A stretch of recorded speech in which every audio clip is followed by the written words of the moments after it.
반토막이 나다 보니까 그때 당시에 있었던 뭐 여자친구도 못 믿어 하고 이거 와이프는 보고 있을 수도 있는데 같은 분 아니신가요? 윤하 안녕하세요, 윤 팀장입니다. 자, 오늘도 게스트를 좀 모셨는데요. 아마 학원 강사분들 사이에서는 꽤나 이제 인지도가 있으시고, 저도 채널 영상들 몇 개 봤는데 되게 재미난 영상들이 많이 있으셔서 강사님을 모시게 되었는데, 자, 자기소개 부탁드리겠습니다. 네, 안녕하십니까. 유튜브 학원 강사 TV를 운영하고 있고, 지금 현재 수학학원을 운영 중인 허갑재라고 합니다. 네, 반갑습니다. 반갑습니다. 대기업을 이제 그만두고 아예 학원을 차린 이제 강사의 산 이런 주제로 간단히 얘기를 좀 편하게 해주시면 좋을 것 같습니다. 네, 저는 원래 이제 많은 학원 강사분들이 처음에 출발을 대학생 때 이제 과외로 시작을 하잖아요. 그렇죠. 근데 이제 다들 이제 뭐 4학년쯤 되면 이제 취업 준비를 합니다. 네. 근데 운이 좋게 소위 말하는 대기업에 잘 들어갔죠. 예. 근데 이제 일을 하다 보니까 내면에서 이제 이런 생각이 들더라고요. 뭔가 학생들을 가르치고 싶은데 좀 이런 생각이 들다 보니까 매번 이제 출근해서 이제 엑셀 작업하고 있고 팀장님이 시키는 일 하고 있고 하다 보니까 너무 재미가 없는 거예요. 네. 그래서 이렇게 살면 안 되겠다 싶어서 회사를 그만두고 학원 강사의 길로 접어들게 되었습니다. 그럼 그 전에 대학생 때도 학원 과외나 이런 것들 강사 알바 같은 것도 하셨었고요? 네, 굉장히 많이 했었죠. 근데 이제 그럴 때마다 이제 뭐 재미가 많이 이제 느껴졌어서 근데 회사 생활을 해보니까 이거 정말 제 적성이 아닌 거예요. 네. 그래서 그래, 어차피 인생 한 번 사는 거 그냥 학원 강사로 가야겠다. 네, 그렇게 결론을 내렸습니다. 그러면 근데 사실 대기업을 다니셨으면은 무시 못 하잖아요. 월 급여가 이제 많은 거. 근데 그게 되게 안정적인 소득이고. 근데 강사분들은 사실 아시겠지만 이제 일이 많을 때는 많이 벌시기도 하는데 그렇죠. 사실 그렇지 않은 경우도 있잖아요. 그렇죠. 그런 것들에 대해서는 어떻게 생각을 하셨길래 그렇게 결정을 하신 건지.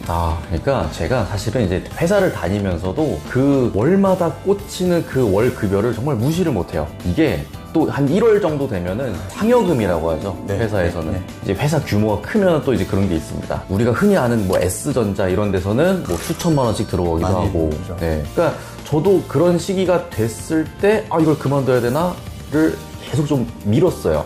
사실은.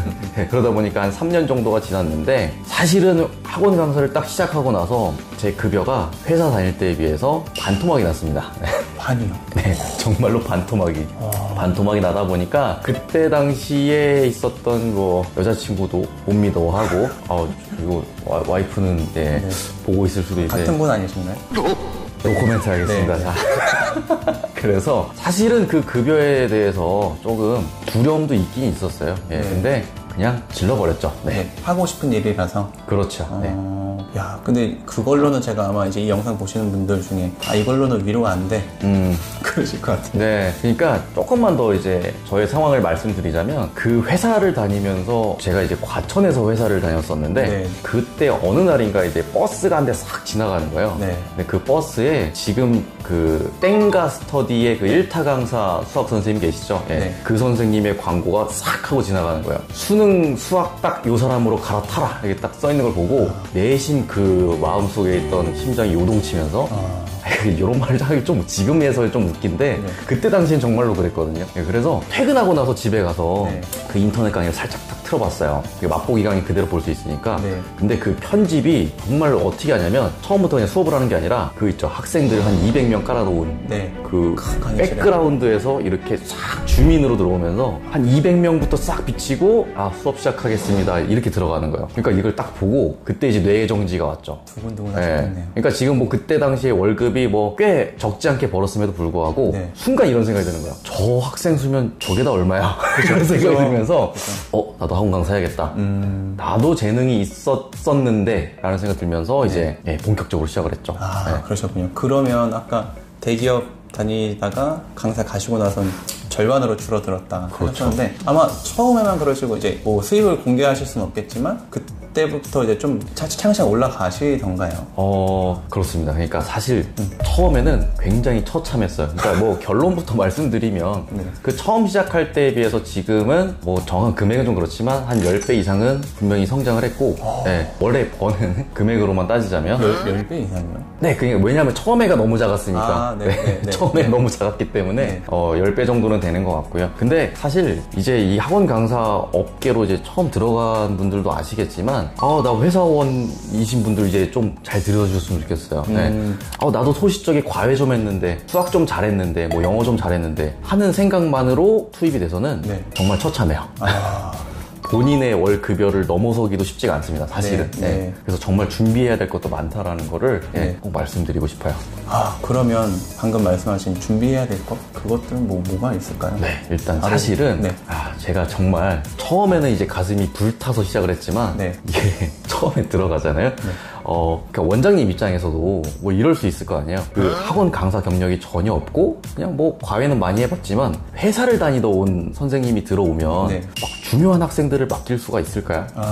그렇죠. 좀 쉬운 학생들만? 그렇죠. 그러니까 되게 처음에 딱 제가 들어갔을 때 저는 분명히 이제 고등부 수업도 할 수 있다라는 자신감으로 들어갔는데 초등학교 6학년부터 이제 뭐 중1, 뭐 중2, 그 정도 학생들. 근데 지금 뭐 고등부 이제 과외 수업을 하시는 선생님들도 뭐 해보셨겠지만 뭐 미적분 뭐 이런 걸 하지 않아요. 멋있는 수학을 하지 않습니다. 초등학교 6학년 과정 중에 이런 게 있어요. 쌓기나무.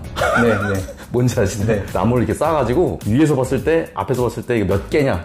너무 어려운 거예요. 제가 처음 봤을 때. 왜냐하면 그거를 이걸 정말로 공부를 해본 적이 없으니까. 근데 선생님은 이 학생들한테는 이걸 잘 풀어줘야 되고. 그러니까 지금에 와서 얘기지만 딱 물어봤는데 그게 최상위 수학 C단계인가 제일 어려운 단계였어요. 봤는데 모르겠는 거예요. 그래서 진짜 지금 여기에서야 이제는 말할 수 있다. 책을 살짝 들고 가서 잠깐만 풀고 있어봐 하고 식은땀 흘리면서 뭐지?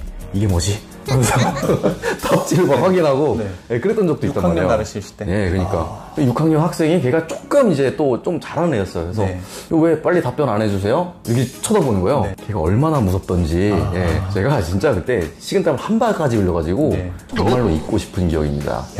그러면은 이제 저학년 거부터 수학 공부도 사실 책도 다시 보셨었겠네요. 그렇죠. 제가 뭐 센 수학 중학교 1학년 거부터 그때 이제 막 독서실 가고 그러니까 학원 일이 대부분 한 10시쯤이면 끝나잖아요. 집에 가서 발 뻗고 편히 자지 못하겠는 거예요. 중학교 1학년 수학 그거 때문에. 그래갖고 스터디 카페 가서 막 2시, 3시까지 막 센 수학 다 풀고 뭐 시중교재란 시중교재는 그때 다 풀었던 것 같아요.